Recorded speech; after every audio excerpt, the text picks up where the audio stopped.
These 4 vampire stories were retrieved from archives and special collections at the University of Wisconsin-Milwaukee.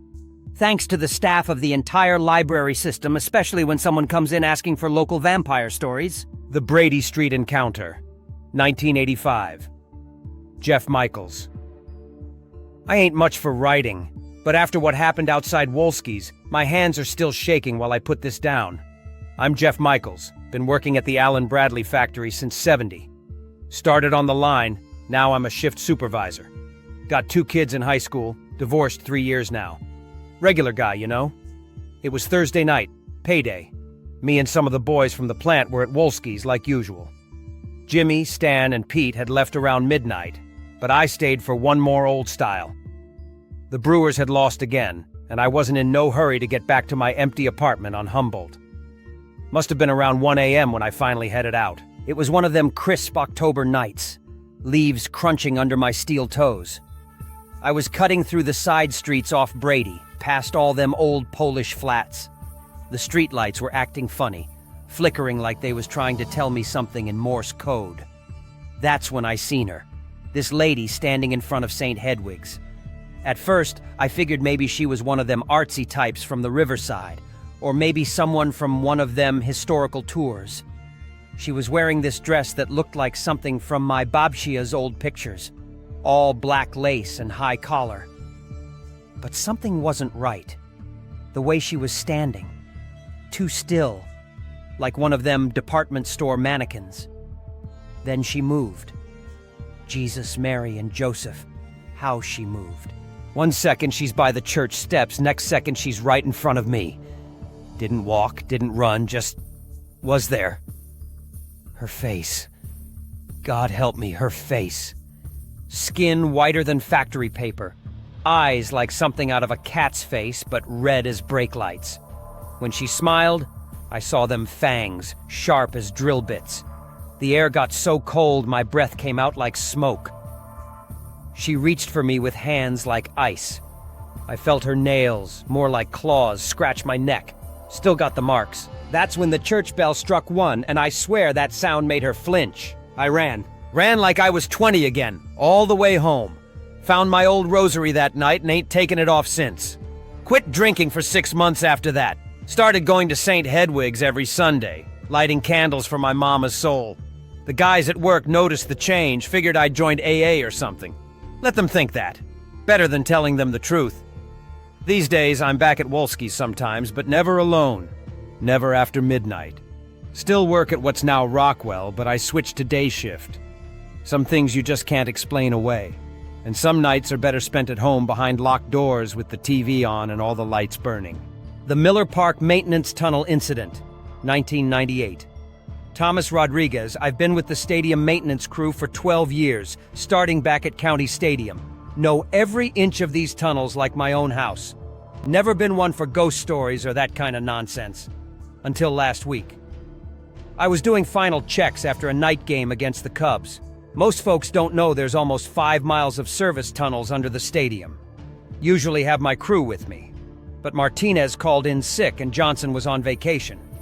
Just my luck, the Brewers lost 6-2 and the crowd had been rowdy. Lots of cleanup needed. It was around 1:30 a.m., down in the North Tunnel section near the old boiler room. The emergency lights were on, casting everything in that red glow. Temperature's usually pretty steady down there, around 65 degrees, but that night my digital thermometer showed 42. Had to check it twice, thought it was malfunctioning. First thing I noticed was this guy in what looked like an old-time baseball uniform, like from the 1900s. Figured maybe he was some actor left over from the pre-game show, though I didn't remember any special events that night. He was standing by the junction where the original County Stadium foundation meets the new construction. Just standing there, still as a statue, facing the wall. The weird thing was how he cast no shadow in the emergency lights. And his uniform, it was the old Milwaukee Brewers uniform, but not the modern throwback kind. This was actual vintage wool, with bloodstains down the front. Could see the stitching, the worn leather belt, even the old-style cleats. Details you don't get in modern reproductions. When he turned around, his face...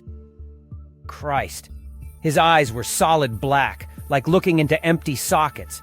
His mouth had these teeth, not like Halloween fangs, but real proper fangs, like some kind of animal. He spoke in this voice that seemed to echo from everywhere. The old grounds. They built over the old grounds. Had this accent I couldn't place. Old-timey, but foreign too. I've got 20 years in construction and maintenance. I know every creak and groan of this building. But when he moved toward me, he didn't walk. He kind of flickered, like bad fluorescent lights. The temperature dropped so low my keys frosted over. My flashlight started going crazy, beam jumping all over the walls. He reached out. His hand passed right through my safety vest. Felt like someone poured ice water down my back. That's when I noticed his name stitched on his uniform. Wagner. Later found out there was a catcher named Wagner who died in a brawl in 1894, right where the stadium stands now. I ran. Dropped my tool belt, radio, everything. Found myself up by the main concourse, shaking like a rookie on his first day. Security footage showed me running from nothing, just empty tunnels. But the temperature readings from that section were recorded.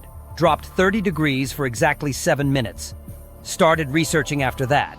Turns out the old county stadium was built over a 19th century baseball field where 3 players died in a fight during a game in 1894. Wagner was one of them. Never told the crew what happened, but I changed all maintenance protocols. Nobody works the tunnels alone anymore. I still work here, but I don't go down to the north tunnels at night. Some things you can't explain with building codes and maintenance manuals. Sometimes, when I'm locking up after a game, I swear I can hear the crack of an old wooden bat echoing through the tunnels, and the sound of cleats on concrete. The marks where his hand passed through my vest, they never washed out. Kept the vest as a reminder. These days I carry a blessed medal from St. Stanislaus Church. The old Polish ladies there say it keeps the dead at rest. I sure hope they're right. The River West Encounter, 2007. Derek Smith.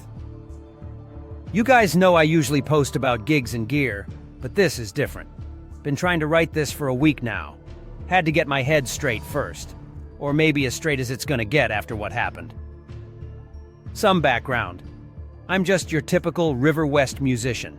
Moved here from Madison 5 years ago, share a duplex off Humboldt with 2 other bands. Work at exclusive company during the day, play in Toxic Waste Bucket at night. Pretty much living the Milwaukee indie dream, right?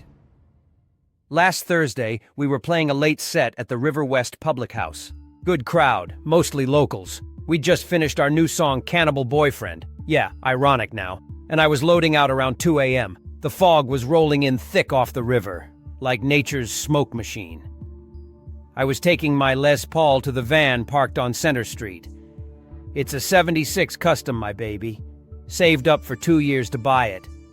The streetlights were making these weird halos in the fog, and that's when this dude appeared.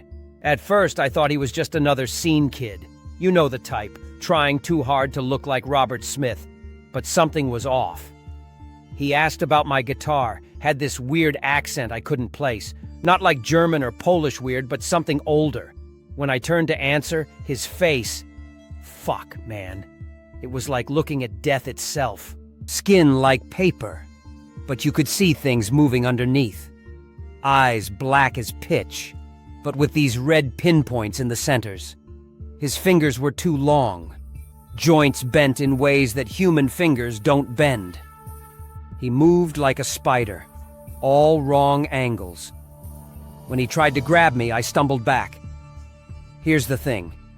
I was wearing this silver ring my mom gave me before she died. Family heirloom.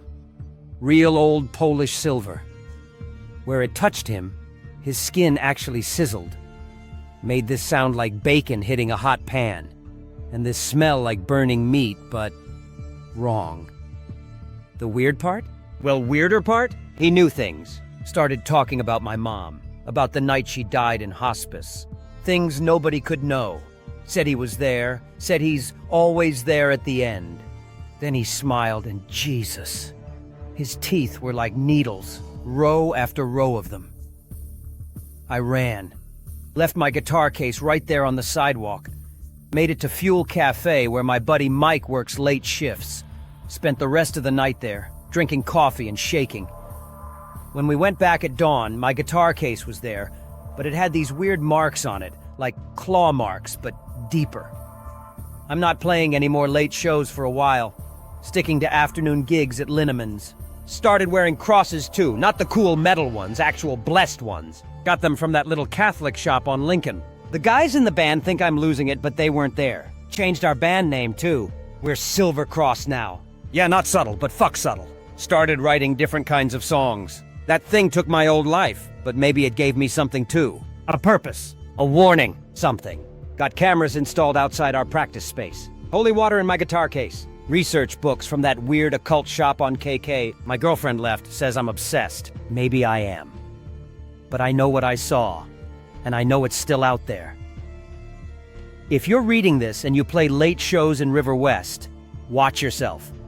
If you see a tall dude, too pale, moving wrong, asking about your music, run. Run fast. And keep silver on you. Real silver, not that plated shit. P.S. To the thing that tried to take my soul or whatever, I wrote a song about you. It's called Paper Skin and Needle Teeth. It's gonna be on our next album. Come to the release show if you dare. This time I'll be ready. The Mitchell Park Domes Incident, 2019. Anonymous story. I needed the money. That's why I took the night shift at the Domes. Third week in, and I was finally getting used to working alone in those huge glass structures. The moonlight does weird things in there. Makes the plants cast shadows that don't quite match up with their shapes. That night, November 12th, started like any other. I was doing my midnight rounds in the tropical dome, checking the locks, making sure the temperature controls were stable. The usual stuff. The silence in there is absolute after midnight. No birds, no insects, just the occasional drip of condensation from the leaves. I first noticed something was wrong when I saw the ferns moving. Not the gentle sway you get from the air circulation system. This was different, like someone was running their fingers through them. But the air system was off, and I was the only one in there. Should have been, anyway. Then I found the footprints. Bare feet, but huge. Way too big to be human. And they were frosting over as I watched. Like whatever made them was so cold it was freezing the moisture right out of the air. I've lived in Wisconsin my whole life, and I know cold. This was different. This was wrong. The temperature dropped so fast my phone screen cracked. I could see my breath, then I could see the plants starting to frost over. That's when I heard it. This weird language echoing through the dome. Sounded like Spanish, but older, different. The kind you hear in those historical documentaries about conquistadors. I saw it near the coffee plants, 7 feet tall at least, wearing rotted leather and rusted armor. The kind of outfit you see in museum displays about early explorers. But the clothes were wrong. They were dripping with this black liquid that killed every plant it touched. And its face... I don't work at the domes anymore. Can't even drive past them. The police report says I had a panic attack, that the security cameras just showed static, that the dead plants were from a temperature malfunction. They replaced the plants, fixed the climate controls, wrote it all off as equipment failure. But I know what I saw, and I know why the Spanish never established a permanent settlement in Wisconsin. Some things don't want to be discovered. Some places don't want to be explored. And sometimes, in those glass domes late at night, you can still hear ancient Spanish echoing off the walls and see frost forming on the paths, even in the middle of summer.